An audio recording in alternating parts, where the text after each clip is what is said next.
Las voces de la tribu. Fíjate, yo tengo unos años dando talleres y he ido a muchos talleres. Yo fundamentalmente fui a los talleres. Yo creo que es muy importante esta idea.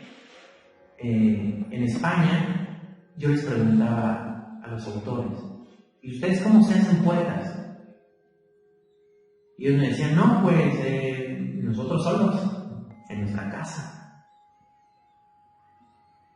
Y yo decía: porque nosotros en México tenemos la tradición del taller, ¿no? Desde los años 60 la tradición del taller es muy fuerte y prácticamente hoy no hay un poeta que no haya pasado alguna vez por un taller. ¿Qué es un taller? Es el lugar donde se eliminan las ingenuidades con las que llega a uno a escribir poesía en principio. Uno comienza a escribir poemas como Darío, sonando a Darío, rimando y pensando que la poesía es algo cursi, etcétera, etcétera. ¿Para qué te ayuda un taller? Para explicarte cómo se escribe poesía en tu tiempo y también para explicarte la tradición literaria. Un poeta no puede ser un poeta sin lectura, sin ser heredero de una tradición. ¿Y qué es una tradición? ¿Qué es la tradición literaria? Es la suma de procedimientos, de técnicas, de motivos, de temas en la historia de la literatura. Hemos llegado a un momento en el que me parece que es un pecado ser ingenuos cuando escribimos literatura.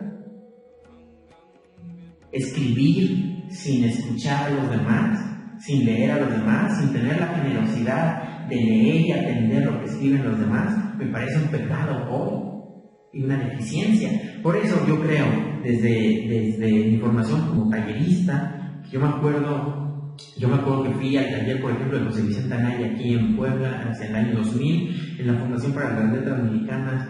Estaba yo en el taller de Verónica Volkov y bueno, toda la vida he platicado de poesía con mi padre, por ejemplo.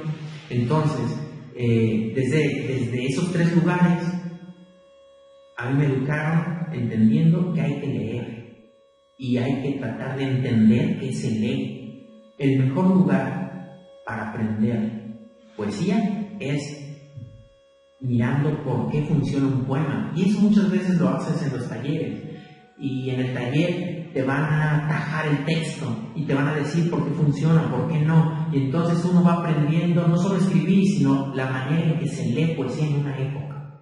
Entonces eso es importante. Ali Calderón, poeta.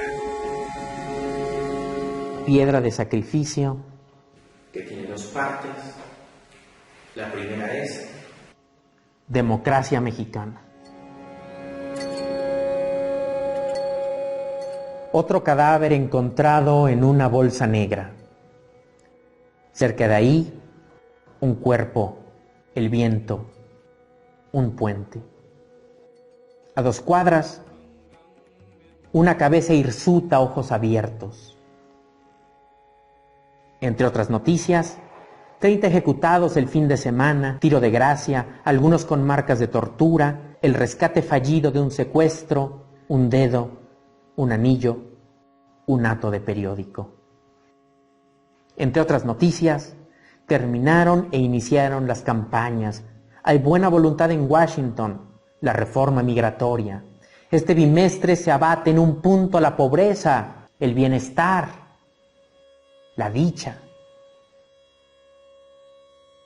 A lo lejos el escape de un camión y después el silencio.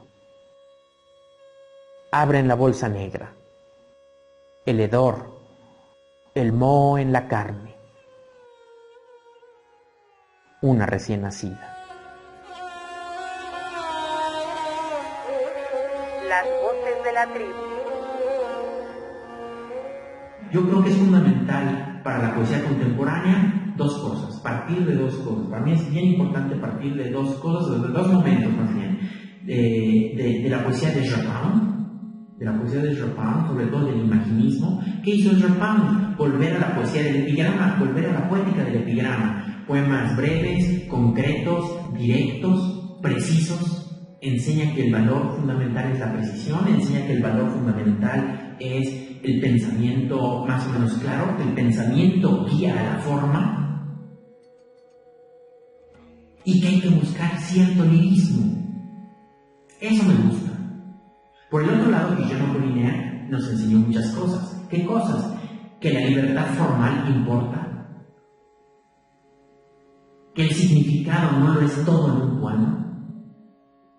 A pesar de que es importante que el sentido guíe el poema, el significado no es todo en el poema. Y que la curiosidad estética y la libertad son importantes, la experimentación. O sea, que un poeta siempre está a medio camino entre lo formal y la experimentación, entre estar más ceñido y estar más libre. Yo creo que un poeta debe ir calculando estas cosas. Entonces son esas dos tradiciones, la de Guillermo Apollinaire con la vanguardia de carácter francés y la de Ezra Pound con la vanguardia de carácter norteamericano, nos pintan este camino. Ahora, yo pienso que un poeta, por ejemplo, un poeta americano, sí debe acercarse a ciertas cosas que son fundamentales y fundacionales. A mí me gusta, por ejemplo, mostrarles lo que yo llamo el primer Octavio Paz, ese que es Tierra de Libertad bajo palabra. Porque qué cosas, qué poemas más líricos, pero también que aprovechan la tradición del surrealismo, que Tierra de Sol, que Himno entre Ruinas, ¿no? Entonces a mí me gusta que lean eso, pero me gusta que lean también en la tradición mexicana autores que yo llamo raíz, por ejemplo, La violencia de Eduardo Lizalde, porque ¿qué poeta es más violento que Eduardo Lizalde, por ejemplo, en El tigre en la casa? Pero también el lirismo, otros pensarían en el lloriqueo de Rubén Bonifaz Nuño, pero sus quiebres formales, la manera en que produce el llanto, por ejemplo, a través del encabalgamiento, a través de las frases parentéticas, nos da una clase de sintaxis, una manera de aprovechar la sintaxis en la poesía. Rubén Bonifaz maravilloso. O también la limpidez de pensamiento y de forma de Alichu Macero, tres poetas raíz. Luego podemos pensar en el tono inspirado de Sabines. Diríamos un tono suelto, sin preocupación formal. No, de ninguna manera. Hay una preocupación formal que sabe construir lo emotivo. El poema de la tía Chofi o Algo sobre la muerte del mayor Sabines son dos ejemplos, dos grandísimos ejemplos de manipulación. Cómo manipular al auditorio para que llore y para que sufra contigo. Y lo hace espléndidamente.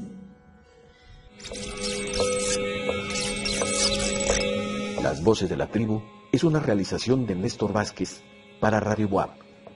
2018, 21 años, Radio Buap. 50 años de la Reforma Universitaria. Las Voces de la Tribu, poetas de pueblo.